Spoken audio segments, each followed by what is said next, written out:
नमस्कार, यो हो न्युज 24 टेलिभिजन। बेलुकी 8 बजेको न्युज बुलेटिनमा स्वागत छ। मङ्सिर 4 गते हुने प्रदेश र प्रतिनिधि सभा चुनावका लागि मतदान गर्ने समय सम्मुखमै आइसक्यो। निर्वाचन आयोगले बिहिबार राति 12 बजेदेखि स्थिर समय लागू गरिसकेको छ। स्थिर समयमा चुनावी प्रचार प्रसार, घर दैलो लगायत कुनै पनि प्रचारात्मक गतिविधि दल र उम्मेदवारहरूले गर्न पाउँदैनन्। कानुनले यस्ता विषयमा बन्देज लगाए पनि चुनावी चौखेल भने यही समयमा हुने भन्दै यदाकदा आलोचना हुने गरेको छ। उम्मेदवारलाई जित्नै पर्ने दबाव र मतदातामा बिक्नै पर्ने आचरणका कारण यस्ता घटना हुन्छन्। मतलाई क्षणिक बाध्यता वा प्रलोभनमा बेच्ने अनि जनप्रतिनिधिले काम गरेनन् भनेर गुनासो गर्ने हो भने यसको कुनै अर्थ हुने छैन। स्थिर समयलाई पालना गराउन निर्वाचन आयोग एक्लैले सक्दैन। यसको कार्यान्वयनमा मतदाता पनि सचेत हुनैपर्छ। मत बेच्ने र प्रलोभनमा परेर दिने विषय पनि होइन, मत दान गर्ने हो। दान गरेको विषयमा पश्चाताप वा लालच भेटिनु प्रथम दृष्टिमै अपराध होइन र? अझ यसप्रति पहिलो सचेत मतदातामै हुनु लोकतन्त्र र संसदीय व्यवस्थाप्रति खबरदारी गर्नु सरह हो। आउन सक्छन् मतको मोलमलाई गर्ने प्रलोभनहरू। यस्ता कुरालाई कानुनको दायरामा ल्याउने काम अब मतदाताबाटै हुन आवश्यक छ। मतदानमा विवेकको प्रयोग गर्न सके मात्रै पनि देश विकास समृद्धिको बाटोमा जान सक्छ। आयोगले के गर्छ के गर्दैन त्यतातिर धेरै दिमाग लगाउनै पर्दैन। स्थिर समयमा हुने जस्ता सुकै गतिविधिलाई नियन्त्रण गर्नु नागरिकको दायित्व हो। मतमा हामी चुके देश सधैँ चुक्नेछ। त्यसैले निर्वाचन आयोगले तोकेको स्थिर अवधिमा स्थिर राजनीतिका लागि आम मतदाता सबैले उम्मेदवारहरूलाई प्रेरित गरौँ। अब न्युज बुलेटिनका हेडलाइन्स। मङ्सिर 4 पछि बन्ने सरकारको अङ्क गणित। ठुला दलबीचको गठबन्धनका कारण एउटा दलले बहुमत सिट ल्याउने सम्भावना कम। सत्ता गठबन्धनबाटै आधा दर्जन बढी नेता प्रधानमन्त्रीका आकांक्षी। हाम्रो रहर पनि होइन, हामीले यो पटक सरकार चलाउने पनि होइन। निर्वाचन विरोधी गतिविधि गर्नेलाई कारबाही गर्ने चेतावनी। बारम्बार बम विस्फोटदेखि झडपका घटना पनि बढ्दै भारतीय सीमा नाकाहरू सुनसान। दुईटा राजनीतिक पार्टीहरूको बीच कार्यकर्ताको बीचमा कहीँ झगडा होला, पोलापोल होला। काठमाडौँ निर्वाचन क्षेत्र नम्बर 2 मा हेभीवेट नेताहरू बीचको प्रतिस्पर्धा रोचक बन्दै। नीति निर्माणको कुरा छाडेर उम्मेदवारहरू भौतिक विकासकै रटानमा। भाग्यमानी क्षेत्र के यो चाहिँ मान्छे बनाउने क्षेत्र भयो, तर ठाउँ बनाउने चाहिँ भएन के। विश्वकप फुटबलको पूर्व सन्ध्यामा मैत्रीपूर्ण खेल। पोल्यान्डद्वारा चिली पराजित। इटालीले अल्बानियालाई 3-1 गोल अन्तरले हरायो।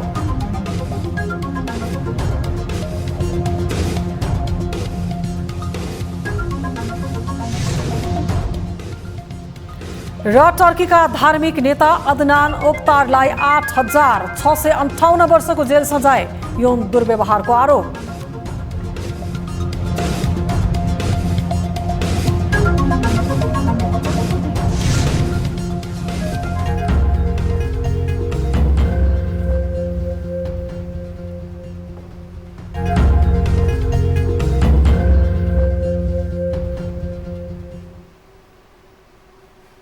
हामी निरन्तर न्युजमा छौँ। अब इलेक्सन एक्सप्रेस।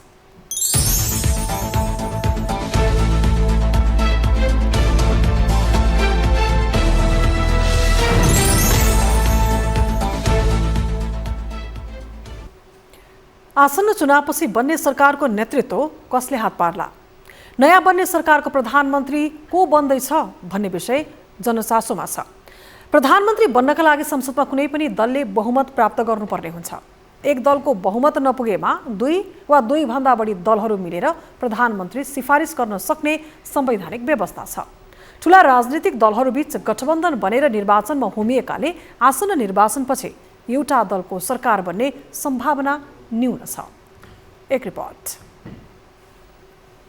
हाम्रो जस्तो मिश्रित निर्वाचन प्रणालीमा एउटै दलको बहुमत आउने सम्भावना अत्यन्तै कम हुन्छ।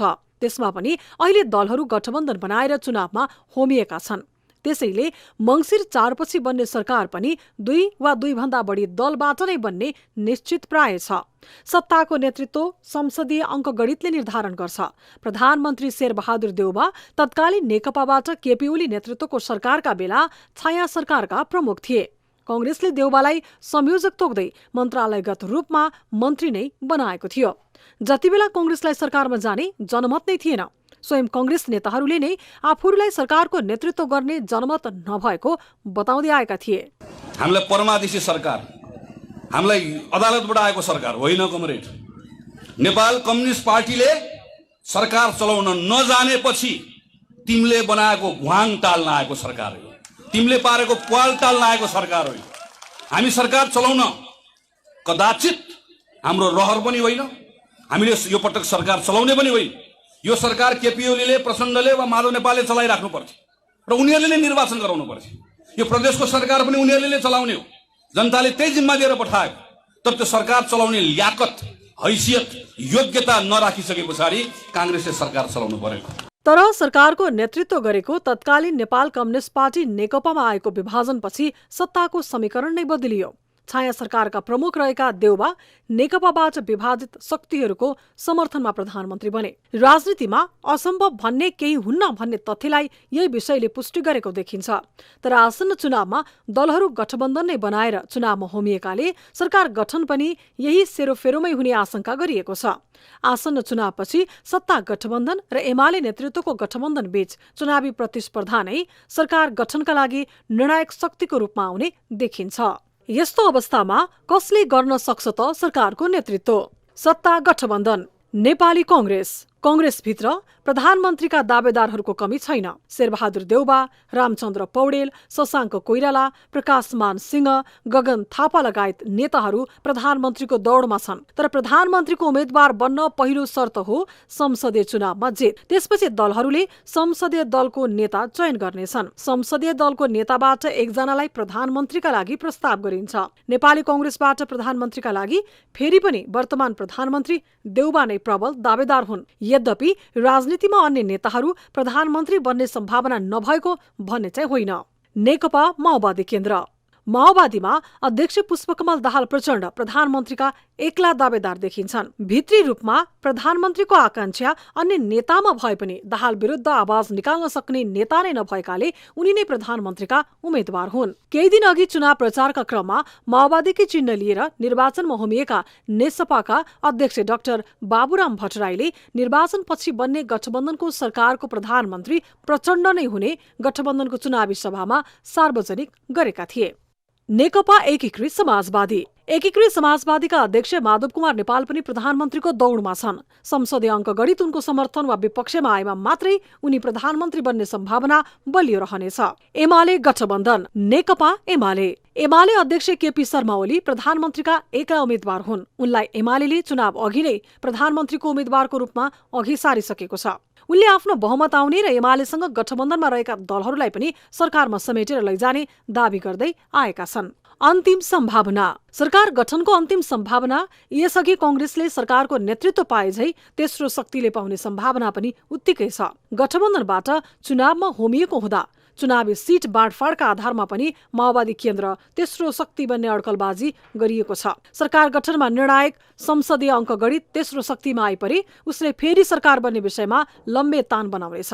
यसअघि पनि माओवादी तेस्रो शक्ति बनेको थियो, जसबेला माओवादीले सरकार बन्न नदिएको भन्दै ओलीले अहिले पनि गुनासो गर्दै आएका छन्। न्युज 24 टेलिभिजनका लागि राजनीतिक ब्युरोको रिपोर्ट।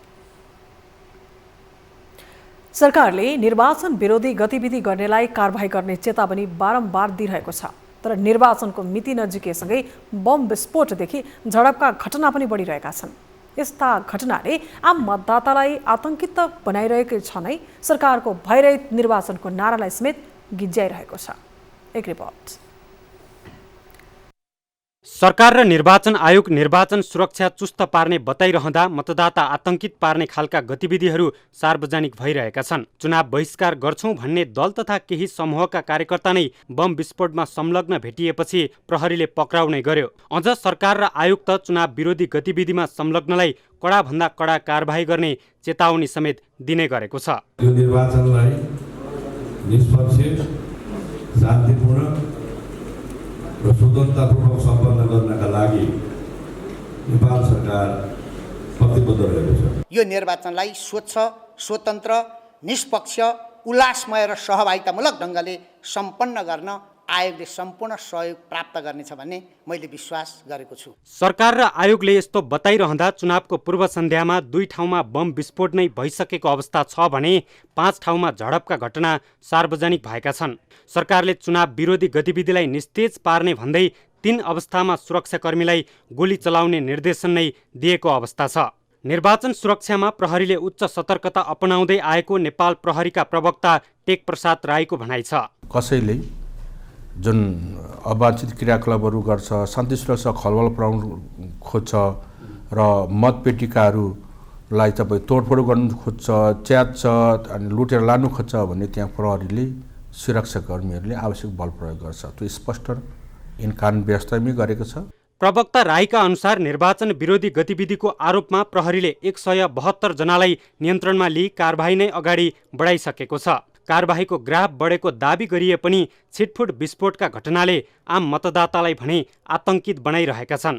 गएको स्थानीय तहको चुनावमा पनि मतपेटिका लुटिएकादेखि विभिन्न घटनामा प्रहरीले गोली नै चलाउनु परेको थियो। तर विभिन्न पृथकतावादी समूहको सक्रियता असाध्यै खुम्चिएको हुनाले सुरक्षा चुनौती खासै नहुनेमा पूर्व डिआइजी हेमन्त मल्ल आशावादी छन्। ठुलो किसिम मलाई अब होला जस्तो मलाई चाहिँ लाग्दैन होइन। अब यसमा के झडपहरूको अवस्था हुन सक्ने हुन्छ, यो दुईटा राजनीतिक पार्टीहरूको बिच कार्यकर्ताको बिचमा कहीँ झगडा होला, पोलापोल होला, त्यो समयको सँगसँगै आउला जस्तो लाग्छ मलाई होइन। तर जुन एउटा सुरुदेखि अनुमान छ नि, मेरो भनाइ चाहिँ सुरुदेखि त्यही छ। तपाईँको जुन किसिमको हामीहरूले अनुमान गरिरहेको छ त्यो किसिमको ठुलो केही घटना होला जस्तो मलाई चाहिँ लाग्दैन। निर्वाचनमा सुरक्षा व्यवस्थालाई प्रभावकारी बनाउन सरकारले 1,15,000 म्यादी प्रहरी, 62,000 नेपाल प्रहरी, 75,000 नेपाली सेना, 35,000 सशस्त्र प्रहरी, 1,500 राष्ट्रिय अनुसन्धान आयोग गरी 3 लाख सुरक्षाकर्मी परिचालन गरेको छ। सरकारले देशैभरिका 2,930 मतदान स्थललाई अति संवेदनशीलको सूचीमा राखेर सोही अनुरूप सुरक्षा नीति अगाडि सारेको छ। न्युज 24 टेलिभिजनका लागि क्यामेरामा श्याम पुडासैनीका साथमा टिभी जर्नलिस्ट शीतल रिजाल, काठमाडौँ। सामान्य अवस्थामा आवत जावत गर्ने सवारी साधन तथा सर्वसाधारणको लड्को लाग्ने तराईका विभिन्न नाकाहरू सुनसान बन्न थालेका छन्। भारतसँग सीमा जोडिएका जिल्लाहरूले निर्वाचन सुरक्षालाई लक्षित गर्दै सीमा बन्द गर्ने निर्णय गरेपछि हरेक दिन खचाखच हुने सीमा नाका अहिले बिस्तारै सुस्ताएका हुन्।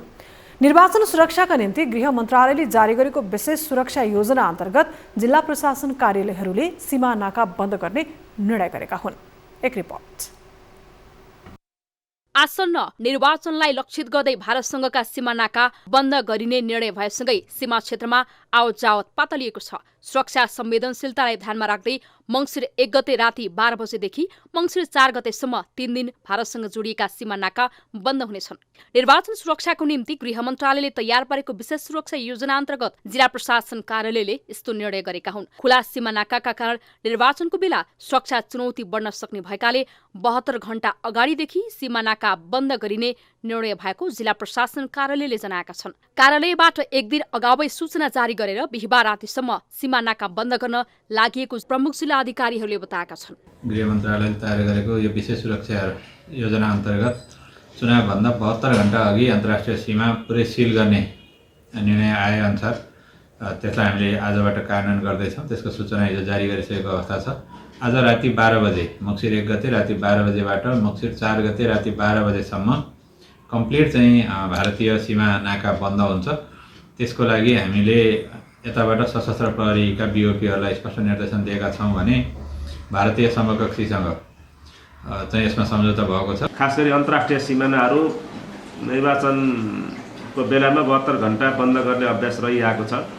गत स्थानीय तहको निर्वाचनमा पनि हामीले 72 घण्टा सीमा बन्द गरेका थियौँ र अहिले पनि भारतीय समकक्षीसँग हामीले छलफल गरेर संवाद गरेर मङ्सिर 1 गते राति 3 दिन पुरै अन्तर्राष्ट्रिय सीमा जोडिएको भारतीय पक्षका सीमाना जोडिएका नाकाहरू हामीले चाहिँ बन्द गर्छौँ।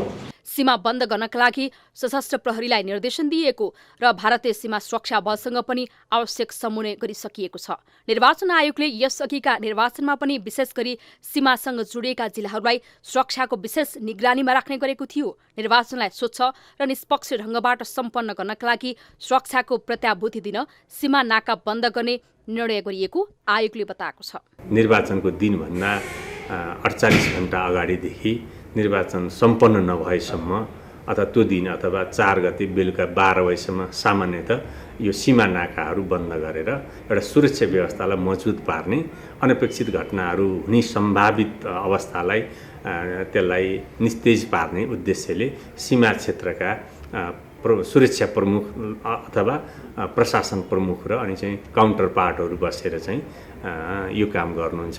यो अवधिमा सीमावर्ती क्षेत्रका स्थानीयले पाउने अनावश्यक शास्तिलाई नजरअन्दाज गर्न मिल्दैन। त्यसको समन्वयका लागि स्थानीय निकायसँग परामर्श गरिएको आयोगले बताउँछ। सीमा क्षेत्रमा हुने हात हतियारको तस्करी, लागू पदार्थ ओसारपसार, मानव बेचबिखन, नक्कली नोटको कारोबार लगायतका आपराधिक घटनाको निर्वाचन सुरक्षासँग प्रत्यक्ष सरोकार राख्ने गर्दछ।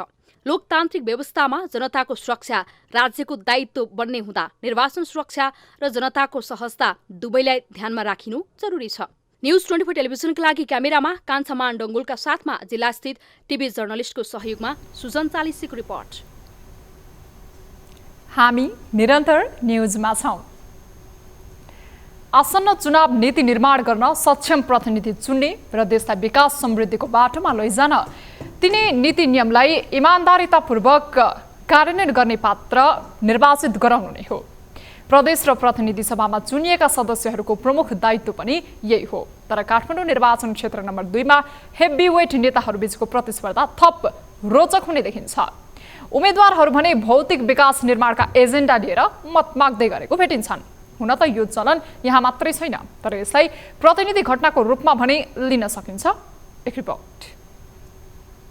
आसन्न चुनावका लागि दल र उम्मेद्वारहरूले आफ्ना घोषणापत्रमै रेलदेखि सुरुङमार्ग निर्माणका विषयलाई प्राथमिकता दिएका छन्। तर यिनै निर्माणका काम गर्न दिएका ठेक्काहरू ठेकेदारहरूको लापरवाही र कानूनका छिद्र खोजेर गरिने अनैतिक अपराध रोक्न यस्तो कानून बनाएर कार्यान्वयनमा जान्छौं भन्न भने सकेको देखिँदैन। संविधानले नै प्रतिनिधि सभालाई कानून निर्माणको थलोको रूपमा चिन्छ।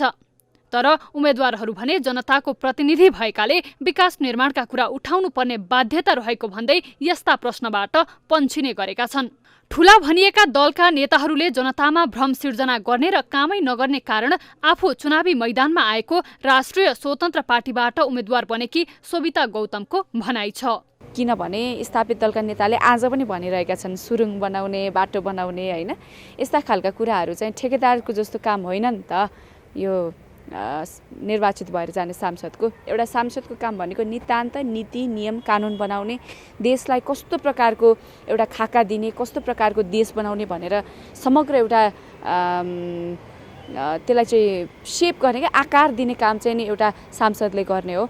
अहिलेसम्म चुनाव जितेर गएका सांसदहरूले यस क्षेत्रको विकासका लागि खासै काम नगरेको गुनासो पोख्दै राष्ट्रिय प्रजातन्त्र पार्टीबाट उम्मेद्वार बनेकी कुन्ती देवी पोखरेलको दाबी छ। आफू निर्वाचित भएमा आफ्नो निर्वाचन क्षेत्रको विकास र समृद्धिको ढोका खोल्ने उनी बताउँछिन्। म यो क्षेत्रमा चाहिँ विकास गर्न चाहन्छु, परिवर्तन ल्याउन चाहन्छु। खालि यो क्षेत्रमा चाहिँ बाहिरको मात्रै उम्मेदवार आएर हैन, यो क्षेत्रमा चाहिँ कस्तो छ भने साँच्चै भाग्यमानी क्षेत्र के यो चाहिँ मान्छे बनाउने क्षेत्र भयो, तर ठाउँ बनाउने चाहिँ भएन के है। सधैँ प्रधानमन्त्री राष्ट्रपति भएर जानुभयो, यो क्षेत्रको समस्या म हेर्न चाहन्छु। कुन्ती देवी जस्तै नेकपा एमालेबाट उम्मेद्वार बनेका मणिराम फुयालले बाहिरबाट आएका नेताहरू नै यस क्षेत्रबाट सांसद बन्ने र विकास समृद्धिका निम्ति काम नगर्ने प्रवृत्तिका विरुद्ध आफू चुनावमा होमिएको बताउँछन्। जनता आधारभूत सेवाबाटै वञ्चित हुँदै आएकाले जनतासँग बसेर नीति निर्माणसँगै जनताको काम पनि गर्ने बाचासहित मत मागिरहेको उनको जिकिर छ। हामी त अहिले यस्तो दैनन्दिन जीवनमा अत्यावश्यकीय सेवा सुविधाबाट पनि वञ्चित छौँ, इभन खानेपानीबाट पनि वञ्चित छौँ। बिरामी हुँदा एम्बुलेन्स घरसम्म नपुग्ने अवस्था छ, सडकको एक्सेस छैन। यी कुराहरूलाई पनि एउटा जनप्रतिनिधिले जस्तै कि यातायातको कुरा, सडकका कुरा, शिक्षामा गुणस्तरीयता कायम गर्ने कुरा, स्वास्थ्य सुविधालाई अझ बढी चाहिँ इन्हान्स गर्ने कुरा, ती सबै कुरालाई जिम्मेवारीपूर्वक वहन गर्नुपर्छ, किनकि ती त जनताका सरोकारका विषय हुन्। पूर्व सभामुख समेत रहेकी ओन्सरी घरतीले भने आफूले चुनाव हार्नुपर्ने कारण नै नभएको दावी गर्छिन्। ओन्सरीले जोरपाटी साखु सडक खण्डको स्तर उन्नतिदेखि एयरपोर्ट मुनिको अन्डरपास बनाउने भन्दै विकास समृद्धिका विषय उठाएर मत मागिरहेकी छन्। गठबन्धनबाट उम्मेद्वार बनेकी उनी माओवादी केन्द्रभित्र प्रभावशाली नेतृत्वको रूपमा समेत चिनिन्छन्। नीति निर्माण हाम्रो पहिलो कर्तव्य हो सांसदको, किनभने हामीले चाहिँ जब चाहिँ सांसद निर्वाचित भइसकेपछि कानुनै निर्माण गर्नुपर्छ। दोस्रो कुरा चाहिँ जनताको विकास निर्माणको भावनालाई चाहिँ सरकारको पहुँचसम्म पुर्याउने हो र अनुगमन गर्ने हो। त्यसैले यो दुईवटै कर्तव्य हामीले पुरा गर्नुपर्छ। प्रदेश र प्रतिनिधि सभा पुग्ने सांसदको पहिलो काम भनेकै सरकार बनाउने र दोस्रो महत्त्वपूर्ण काम कानुन निर्माण तथा आवश्यकता बमोजिम संशोधन गर्ने हो भन्ने कानुनी मान्यता स्थापित छ। तर उनीहरू आफ्नो क्षेत्राधिकार भन्दा बाहिर गएर मत माग्दा मतदाताले पत्याइदिनुपर्ने किन? जनताका समस्या र कानुनले समेट्न नसक्ने विषयमाथिको गम्भीर बहस छलफल गर्न नसक्नेलाई मत दिए फेरि भन्नुपर्नेछ रेल आएन, बाटो बनेन, विकास भएन, समृद्धि त झन् आउँदै आएन। न्युज 24 टेलिभिजनका लागि क्यामेरामा सुनिल गुरुङका साथ टिभी जर्नलिस्ट अस्मिता तिवारी, काठमाडौँ। नेकपा माओवादी केन्द्रका अध्यक्ष पुष्पकमल दाहालले पूर्व सभामुख अन्सारी घरती प्रधानमन्त्री बन्न लायक व्यक्ति रहेको टिप्पणी गरेका छन्। सत्ता गठबन्धनले काठमाडौँको निर्वाचन क्षेत्र नम्बर 2 मा आयोजना गरेको कार्यक्रमलाई सम्बोधन गर्दै दाहालले अन्सारीलाई आफूले सानैदेखि चिनेको र उनीमा प्रधानमन्त्री बन्ने दृढता रहेको बताएका छन्। मङ्सिर 4 गतेको निर्वाचनले प्रतिगमनलाई परास्त गर्ने दाबी गरेका दाहालले केपी ओली र उनको गठबन्धन फेरि जितेर आए संविधान च्यात्ने भएको उनीहरूलाई नेपाली जनताले तिरस्कार गरेर अघि बढ्नुपर्ने भनाइ राखेका छन्।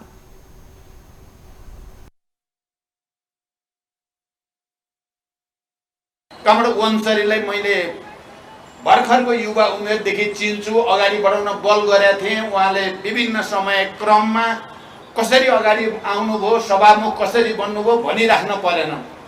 म यति भन्न चाहन्छु, काठमाडौँ क्षेत्र नम्बर 2 का निम्ति कमल अन्सारी घरती जस्तो इनर्जेटिक र डाइनामिक महिला नेता हुनु चाहिँ अवसरको रूपमा नै छ। त्यसैले यो अवसर गुम्न दिनुहुने छैन। सत्ता गठबन्धनले जितेमा प्रतिगमनले हार्ने भन्दै ओलीप्रति आक्रोश पोखेका दाहालले यसअघि पनि अन्सारीलाई जिताएर पठाए विकासे मन्त्री बनाउने आश्वासन दिएका थिए। अन्सारी माओवादी केन्द्रका उपमहासचिव वर्षमान पुनकी पत्नी समेत हुन्। उनी यसअघि पनि मन्त्री उपसभामुख हुँदै सभामुख भइसकेकी छन्। नेकपा एमाले अध्यक्ष केपी ओलीले नेपाली कङ्ग्रेस खोक्रो रुख र नेकपा माओवादी केन्द्र काठको हँसिया हतौडा भएको आरोप लगाएका छन्। झापा निर्वाचन क्षेत्र नम्बर 1 को चुनावी सभालाई सम्बोधन गर्दै ओलीले गठबन्धनको नाममा स्वार्थका लागि नक्कली मित लगाएर शेरबहादुर देउवा प्रधानमन्त्री बनेको आरोप लगाएका छन्। कङ्ग्रेसलाई खोक्रो रुख र माओवादी केन्द्रलाई काठको हँसियाको संज्ञा दिएका उनले माओवादी केन्द्रका अध्यक्ष पुष्पकमल दाहालले जनतालाई झुक्क्याइरहेको र उनले बोक्ने विचार, नीति र सिद्धान्तको कुनै अर्थ नरहेको बताएका छन्।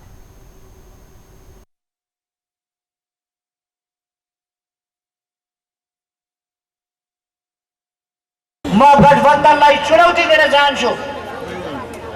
4 गतेको चुनावमा तिमीहरू गठबन्धन गरेर दोहोरो गठबन्धन बनाएर आऊ। यो गठबन्धनको हवाको पछाडि नपर्ने म साथीभाइहरूलाई, दिदीबहिनी दाजुभाइहरूलाई आग्रह गर्न चाहन्छु। गठबन्धनमा कस्ता कस्ता छन्? 5 वटाको गठबन्धन छ। मोहन विक्रम सिंहको पार्टीको हामीले जिताइदिएकै एउटा सांसद थियो, त्यति हो। चुनावी कार्यक्रमका लागि अन्तिम दिन झापा पुगेका ओलीले देशभर एमालेको लहर छाएको बताउँदै कोही पनि नअल्मली एमालेको पक्षमा मतदान गर्न आग्रह समेत गरेका छन्।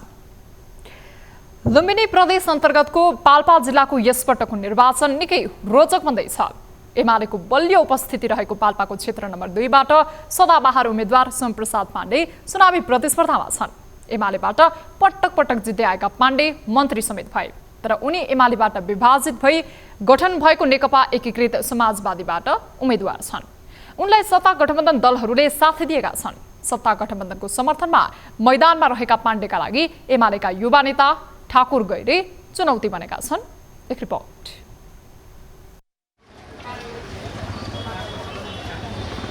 पाल्पा नेकपा एमालेको बलियो संगठन रहेको जिल्ला हो। एमालेलाई यहाँसम्म ल्याउने प्रभावशाली 2 नेता सोमप्रसाद पाण्डे र ठाकुर गैरे नै अहिले 2 अलग अलग कित्ताबाट एकअर्काका प्रतिस्पर्धी छन्। तर स्थानीय मतदाताहरू भने लामो समयदेखि चुनाव जित्दै आएका नेताहरूले जिल्लाका लागि उल्लेखनीय काम गर्न नसकेको गुनासो गरिरहेका छन्। पुरानै दल, पुरानै एजेन्डा र झुटा आश्वासनले गर्दा युवाहरू नयाँ पुस्तालाई जिताउने संकल्प गरिरहेका छन्।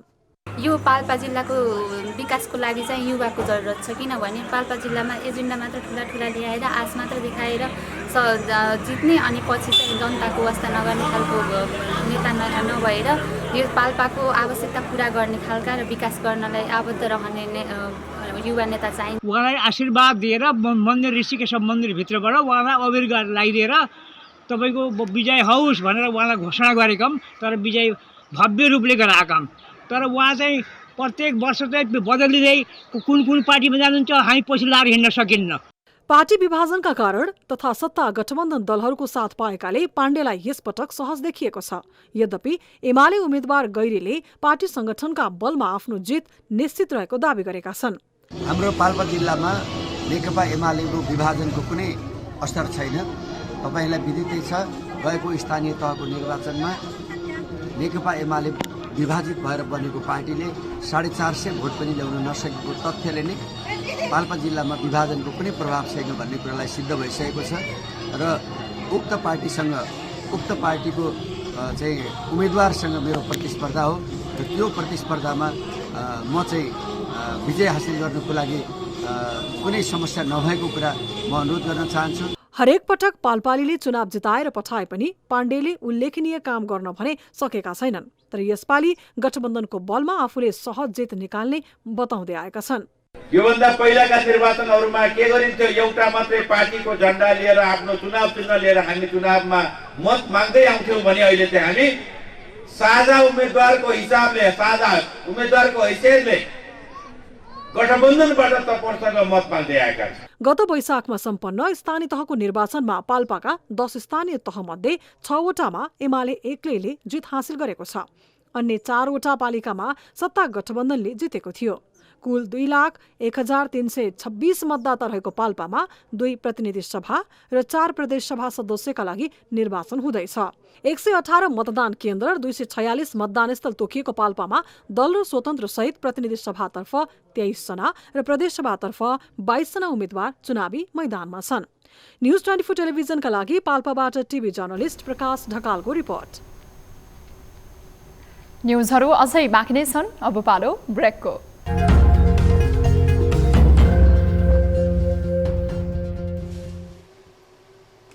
हामी निरन्तर न्युजमा छौं।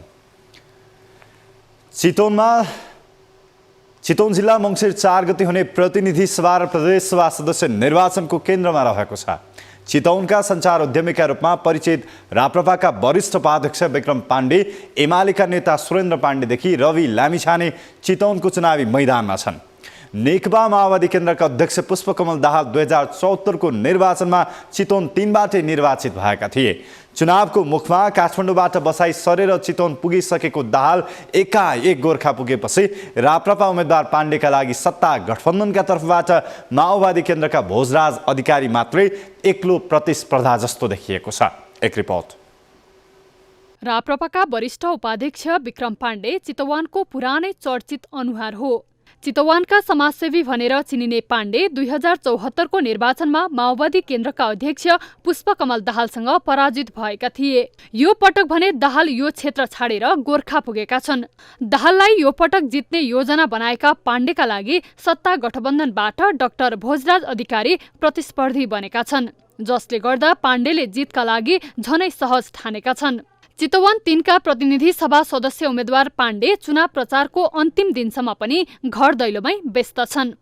चुनावी घर दैलोमा चितवनवासीले देखाएको माया र सद्भावप्रति उनी निकै खुसी देखिन्छन्। 2056 देखि लगातार एउटै निर्वाचन क्षेत्रमा केन्द्रित भएर जनताको सेवा र विकास निर्माणको लहर ल्याउन सक्रिय पाण्डेले पार्टी भन्दा माथि उठेर दिएको सल्लाह सुझाव अनुसरण गर्ने मतदाता सामु प्रतिबद्धता जनाएका छन्। चितवन 3 लाई नमुना विकास मोडेलको निर्वाचन क्षेत्र बनाउने प्रतिबद्धता जनाउँदै भरतपुर र माडीलाई समृद्ध बनाउने भिजन कार्यान्वयनका लागि जनताले भरपूर साथ दिने उनको विश्वास छ। म गए तपाईहरुको जिम्मामा छ, म यो काम मैले अहिले बोलेका कामहरु म गर्छु, मलाई विश्वास गर्नुहोस्। सधैँ सत्ता र शक्तिको वरिपरि रहेका माओवादी अध्यक्ष दाहालको जितले पनि चितवनले सोचे जस्तो परिवर्तन महसुस गर्न नसकेको पाण्डेको बुझाइ छ। यसअघि जितेर गएको दल र तिनका नेताले बाटो, तटबन्धन, जंगली जनावर र सिंचाई लगायतका कुनै पनि समस्या समाधानमा अहिलेसम्म चासो नदेखाएको पाण्डे बताउँछन्। केन्द्रदेखि स्थानीय तहसम्म एउटै दल र एउटै परिवारका सदस्यले काम गर्ने मौका पाउँदा पनि भ्रम छर्ने बाहेकको विकास नगरेको उनको आरोप छ। 3 नम्बर क्षेत्रको चुनावी मैदानमा अगाडि बढेका उम्मेदवार मध्येमा तपाईले छान्नु पर्ने बेला आएको छ। सधैँ पार्टीले भनेर भोट हाल्नुभयो, साथीभाइले भनेर भोट हाल्नुभयो, घरको मुलीले भनेर भोट हाल्नुभयो, साथीहरूको लैलैमा लाएर भोट हाल्नुभयो। अब एकपल्ट यो मतदान आफ्नो लागि र आफ्नो सन्ततिको भविष्यको लागि मतदान गर्नुहोस्। यसपल्टको मतदान 2074 सालको निर्वाचनमा वाम गठबन्धनका पुष्पकमल दाहाल प्रचण्डसँग 9341 मतले पराजित भएका पाण्डे चितवन 3 को विकास 5 वर्षपछि धकेलिएको बताउँदै मतदाता आकर्षित गर्दैछन्। 1,44,283 मतदाता रहेको चितवन निर्वाचन क्षेत्र नम्बर 3 मा भरतपुरका 19 वटा ओडा र माडी नगरपालिका पर्छ। सत्ता गठबन्धनका तर्फबाट चितवनका बिरामीको सेवामा समर्पित रहेको बताउँदै आएका माओवादी उम्मेद्वार भोजराज अधिकारीसँग चुनावमा होमिएका पाण्डेले यस क्षेत्रबाट जित हासिल गर्लान् या नगर्लान् त्यसको लागि भने मङ्सिर 4 कुर्नै पर्ने हुन्छ। न्युज 24 टेलिभिजनका लागि राजनीतिक ब्युरोको रिपोर्ट। निर्वाचन प्रचार प्रसारको अन्तिम दिन मोरङमा निर्वाचनको चहलपहल निकै बढी छ। निर्वाचनको अन्तिम दिन भएका निर्वाचनमा होमिएका राजनीतिक दल तथा स्वतन्त्र उम्मेद्वारहरूको बाक्लो दौडधोप छ। प्रदेश सभामा पहिलेका केही पुराना अनुहार तथा प्रतिनिधि सभाको निवर्तमान सांसदहरू पनि उम्मेद्वार छन्।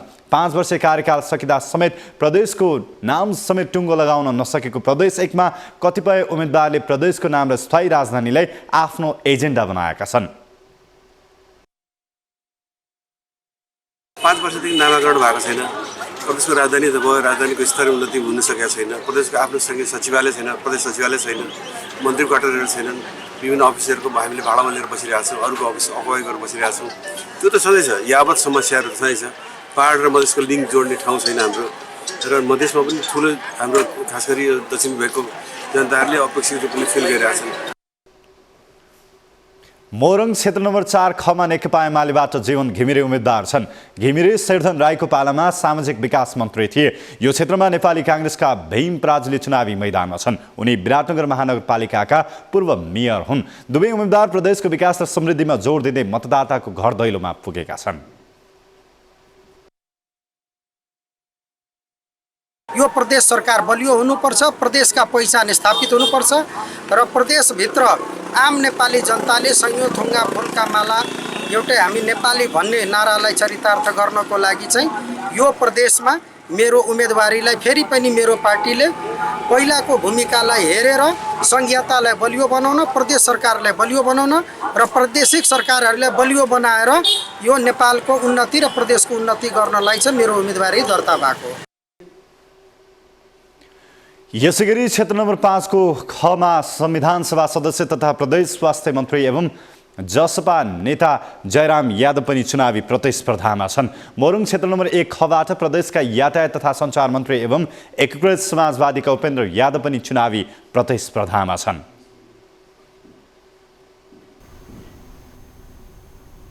हामी निरन्तर न्युजमा छौं। अब बिजनेस न्युज।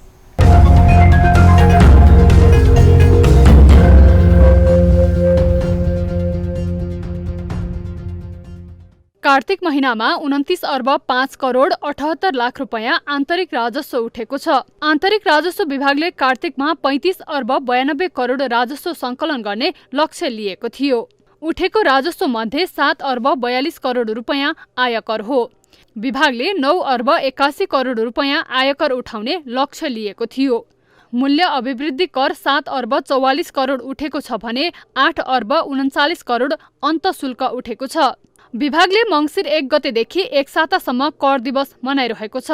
मङ्सिर 7 गते सबैभन्दा धेरै कर तिर्ने विभिन्न क्षेत्रका प्रतिष्ठित उद्योगी व्यवसायी र प्रतिष्ठानलाई सम्मान गर्ने तयारी विभागले गरेको छ।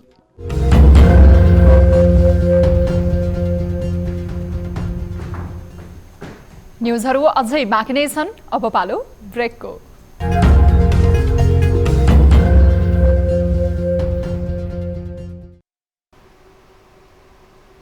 हामी निरन्तर न्युजमा छौँ। अब वेदर अपडेट।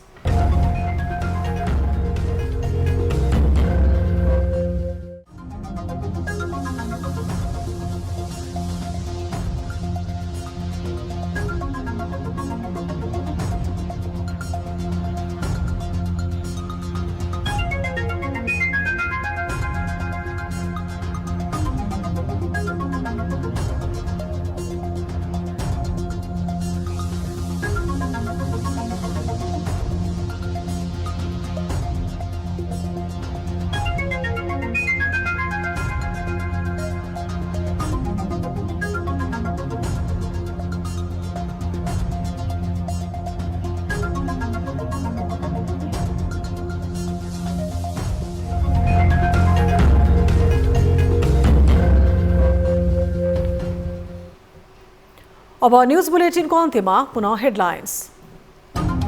मङ्सिर 4 पछि बन्ने सरकारको अङ्कगणित, ठूला दलबीचको गठबन्धनका कारण एउटा दलले बहुमत सिट ल्याउने सम्भावना कम, सत्ता गठबन्धनबाटै आधा दर्जन बढी नेता प्रधानमन्त्रीका आकांक्षा। हाम्रो रहर पनि होइन, हामीले यो पटक सरकार चलाउने पनि होइन। निर्वाचन विरोधी गतिविधि गर्नेलाई कारबाही गर्ने चेतावनी, बारम्बार बम विस्फोटदेखि झडपका घटना पनि बढ्दै, भारतीय सीमा नाकाहरू सुनसान। दुईटा राजनीतिक पार्टीहरूको बीच कार्यकर्ताको बीचमा कहीँ झगडा होला, पोलापोल होला। काठमाडौँ निर्वाचन क्षेत्र नम्बर 2 मा हेभीवेट नेताहरू बीचको प्रतिस्पर्धा रोचक बन्दै, नीति निर्माणको कुरा छाडेर उम्मेदवारहरू भौतिक विकासकै रटानमा। भाग्यमानी क्षेत्र के यो चाहिँ मान्छे बनाउने क्षेत्र भयो, तर ठाउँ बनाउने चाहिँ भएन के। विश्वकप फुटबलको पूर्व सन्ध्यामा मैत्रीपूर्ण खेल, पोल्यान्डद्वारा चिली पराजित, इटालीले अल्बानियालाई 3-1 गोल अन्तरले हरायो।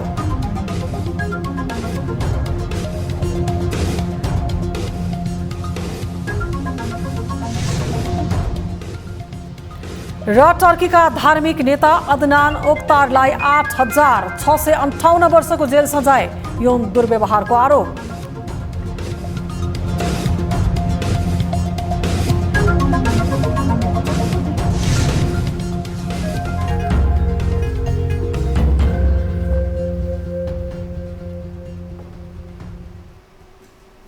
बेलुका 8 बजेको न्युज बुलेटिन अहिलेलाई यति नै। जाँदा जाँदै ताली र गालीका लागि हामीले सोधेको प्रश्नको अन्तिम नतिजा, यसपछि प्रसारण हुने कार्यक्रम सीधा कुरा जनतासँगमा हेर्न नभुल्नुहोला। थप न्युजका लागि हाम्रो वेबसाइट www.news24nepal.com हेर्नुहोला। साथै हामीलाई फेसबुक, ट्विटर र युट्युबमा पनि फलो गर्न सक्नुहुनेछ। यस्तै मोबाइल, भाइबर र इमेलबाट 24 हेल्प डेस्कमा समस्या र गुनासो गर्न सक्नुहुनेछ। अहिलेलाई बिदा दिनुहोस्, हामी निरन्तर न्युजमा छौँ। नमस्ते।